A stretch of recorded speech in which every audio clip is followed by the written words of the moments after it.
Have you ever walked into someone else's home? Maybe it wasn't bigger. Maybe it wasn't even more expensive. But within seconds you felt something shift, your shoulders dropped. Your breathing slowed. And without thinking you just felt comfortable there. And then you come back to your own home, the place you've spent money on. Decorated, cleaned, arranged, and somehow it just doesn't give you that same feeling. It looks fine. Everything is technically right. But it doesn't feel warm. It doesn't feel cozy. It doesn't feel like that place. So the real question is, what are they doing that you're not? Because here's the part most people get wrong. Coziness is not about buying more decor. It's not about copying Pinterest photos. And it's definitely not about how expensive your furniture is. Cozy homes follow a pattern, a repeatable formula that most people are completely unaware of. And once you see that formula, you start noticing it everywhere. In homes that feel amazing. And in homes that feel just a little bit off. Let's start with the first and most powerful piece of that formula. Lighting. Not just having light, but how that light behaves in your space. Because if your home doesn't feel cozy right now, there's a very high chance the lighting is working against you. Most American homes rely on a single overhead light in each room. You flip one switch and the entire space is flooded with flat, harsh, top-down light. It's functional, but it kills atmosphere. It removes shadows, eliminates depth, and makes everything feel exposed instead of inviting. Think about it this way. When was the last time you walked into a cozy restaurant or a relaxing hotel lounge and saw a single bright ceiling light blasting the entire room? You haven't. Because cozy spaces never rely on one light source. Instead, they use what designers call layered lighting. Multiple light sources at different heights. Lamps, wall lights, soft accent lighting, each one creating pockets of warmth. And here's what's happening psychologically. Your brain reads those pockets of light as safe zones. Smaller, softer areas where you can relax. When light is everywhere equally, your brain stays alert. When light is layered and selective, your brain starts to settle. That's the first shift. And it's why simply turning off your overhead light tonight and turning on 2 or 3 lamps instead will instantly change how your room feels. But lighting alone isn't enough. Because even a well-lit room can still feel cold if it's missing the second piece of the formula. Texture. This is where most people unintentionally create homes that look good, but feel lifeless. Flat surfaces. Smooth finishes. Hard materials everywhere, glass, metal, polished wood. It looks clean, yes, but it doesn't invite you in. Cozy spaces, on the other hand, are built on layers of texture. Softness on top of softness. A rug under your feet. A throw blanket on the couch. Cushions that don't just look good but feel good. And here's the key insight. Your brain doesn't just see texture, it anticipates how it would feel to touch it. That anticipation is what creates comfort. This is why you can walk into a room and instantly feel like you want to sit down. Or instantly feel like you don't. It has nothing to do with logic. It's sensory. And most homes are missing that layer completely. One throw blanket won't fix it. One rug won't fix it. Cozy homes layer textures intentionally different fabrics, different materials, overlapping each other so the space feels rich instead of flat. And once you start noticing this, you'll realize the coziest rooms are almost never minimal. They're controlled, but they're not empty. Now here's where it gets even more interesting, because the third piece of the cozy home formula is something people rarely think about at all. Materials. Not the shape of your furniture, not the style. The actual materials themselves. Because your brain reacts very differently to natural materials versus synthetic ones. Wood, linen, wool, cotton, stone, these materials carry visual warmth. They feel grounded, organic, real. And when you surround yourself with them, your space starts to feel more human. Compare that to high-gloss finishes, plastic surfaces, or overly polished materials. Again, they're not wrong. But when they dominate a space, they push it toward a colder, more sterile feeling. This is why 2 homes with the exact same layout can feel completely different. One has natural wood tones, soft fabrics, and subtle imperfections. The other has sleek finishes, sharp edges, and uniform surfaces. One feels warm. The other feels like a showroom. And here's the mistake most people make. They try to fix this by adding decor instead of changing the material balance. But the truth is, you don't need more things. You need better signals. a wooden tray instead of a plastic one, a linen curtain instead of a synthetic one, a textured ceramic vase instead of a glossy decorative piece. These small swaps change the emotional tone of your space more than adding 10 new items ever could. Now at this point, you might be thinking, okay, lighting, texture, materials, that makes sense. But my home still doesn't feel cozy. And that's because you're missing the fourth piece of the formula. And this one is subtle but incredibly powerful. Spatial layout. Or more specifically, how your space is divided. Most living rooms in American homes are designed for openness. Wide layouts, large open areas, furniture pushed against walls to maximize space. And while that might look clean, it actually works against the feeling of coziness. Because cozy spaces are not about openness. They're about containment. Small zones within a larger room. Areas that feel defined, protected, intentional. Think about the last time you felt truly comfortable in a space. Chances are, you weren't sitting in the middle of a wide open room. You were tucked into a corner, against a wall, surrounded by something. Maybe a lamp beside you, a table nearby, a rug under your feet. That sense of enclosure creates psychological comfort. It tells your brain you're in a safe, controlled environment. And yet most people design their homes in the exact opposite way. Furniture spread out. Large empty gaps. No defined zones.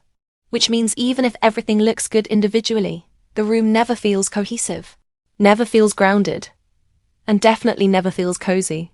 So here's the shift. Instead of thinking about filling a room, start thinking about creating zones within it. A reading corner. A conversation area. A small, defined space that feels complete on its own. This doesn't require more furniture.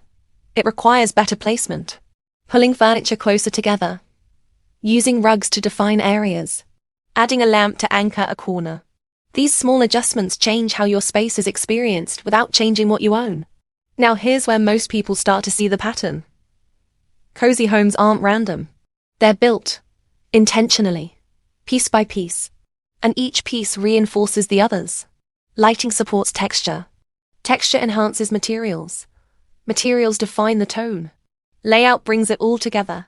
And when one of these is missing, the entire system feels incomplete. But we're not done yet.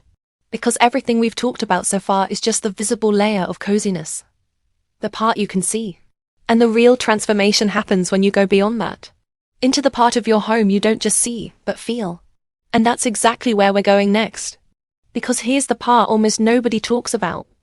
And yet it's the part that separates a home that looks cozy from one that actually feels it when you walk in. Coziness is not just visual.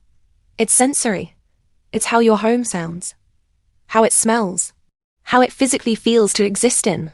And if you ignore this layer, your home will always feel like it's missing something. Even if everything looks perfect. Let's start with sound. Because this one is subtle but incredibly powerful. Most homes, especially modern ones, are acoustically harsh. Hard floors, bare walls, minimal furniture spacing. All of this creates echo. Sound bounces. It lingers. And your brain reads that as emptiness, as exposure, as a lack of comfort. It's the same reason a large empty hall feels cold, even if it's beautifully designed. Now compare that to a cozy room. The sound is softer, more absorbed, quieter in a very specific way. And that's not accidental. It's the result of all the elements we've already talked about working together. Rugs absorb footsteps. Curtains soften outside noise. Cushions and textiles reduce echo. Even bookshelves filled with items break up sound waves. And here's what's happening underneath all of that. Your nervous system is relaxing because the environment is no longer overstimulating. Now think about your own space for a second. If you clap your hands or drop something, does the sound feel sharp and loud? Or muted and soft? That one detail alone can tell you whether your home is working for you or against you. And the fix isn't complicated. It's not about soundproofing your home. It's about softening it, adding layers that absorb instead of reflect. Because quiet, controlled sound is one of the fastest ways to make a space feel calm. Now let's move to smell. And this is where things get even more interesting. Because scent is directly tied to memory and emotion in a way that no other sense is. You can forget how a room looked, but you will remember how it smelled. instantly. And yet, most people leave this completely to chance. Whatever the house smells like is what it smells like. Maybe it's neutral. Maybe it's inconsistent. Maybe it changes depending on the day. But rarely is it intentional. Cozy homes, on the other hand, almost always have a consistent scent profile. Something subtle, warm, and familiar. And here's the key. It doesn't have to be strong. In fact, it shouldn't be. The goal is not to overwhelm the space. It's to create a background signal. Something that your brain registers without focusing on. Vanilla, warm wood, soft spices, even clean linen scents. These all create a sense of warmth and comfort because they're associated with safety and familiarity. And this is why something as simple as a candle, a diffuser, or even fresh air at the right time of day can completely change how your home feels. Not how it looks, how it feels. Because now you're engaging a part of the brain that visual design alone can't reach. Now let's talk about touch, the final sensory layer, and arguably the most overlooked. Because this is where everything becomes real. You don't just see your home. You interact with it. You sit on the couch. You walk on the floor. You pull a blanket over yourself. And every one of those interactions either reinforces comfort or breaks it. Think about the difference between sitting on a couch that looks good versus one that actually feels good. Or walking barefoot on a soft rug versus a cold, hard floor.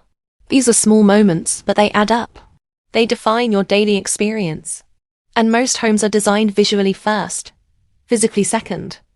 Which is why they photograph well, but don't feel as good to live in. So here's the shift.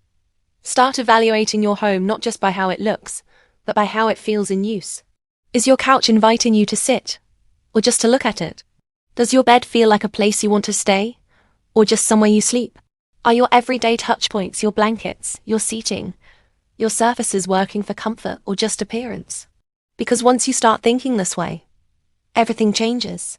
You stop decorating for the image and start designing for the experience. Now, let's bring all of this together into something you can actually use, because ideas are great, but what matters is what you do next. The cozy home formula isn't about doing everything at once.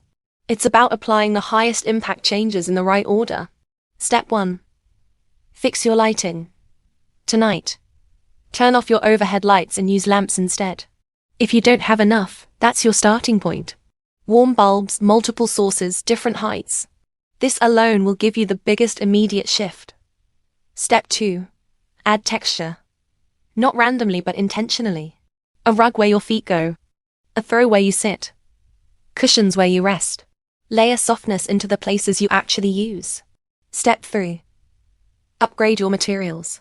Look at the items you interact with daily and ask, can this feel warmer, more natural, more real? Small swaps here make a massive difference. Step 4. Create zones. Don't leave your space undefined. Pull things together. Anchor areas. Make your room feel like a collection of intentional spaces instead of one large, empty one. And finally, step 5. Engage your senses. Soften your sound. Add a consistent scent. Improve how your home feels to the touch. This is the layer that most people skip, and it's the one that makes everything else come alive. Now step back and look at what you've done. Same home, same layout, same furniture for the most part. But it feels completely different. Not because you followed a trend, but because you understood the system behind the feeling. And that's the real takeaway here. Coziness is not a style. It's not farmhouse. It's not modern. It's not Scandinavian. It's a result. A result of specific choices that work together to create a specific experience. And once you understand that, you're no longer guessing. You're designing with intention. So here's what I want you to do next. Don't wait. Don't overthink it. Pick one thing, just one, and change it today. Add a lamp. Swap a bulb. Move your furniture. Because the moment you feel that shift for yourself, everything clicks. And that's when real transformation starts. If this video changed how you see your home, even a little, then you're exactly who this channel is for. We don't chase trends here. We focus on the small, high-impact changes that actually improve how your space feels to live in. So subscribe, stay consistent with these ideas, and start building a home that doesn't just look good. but feels right every single day.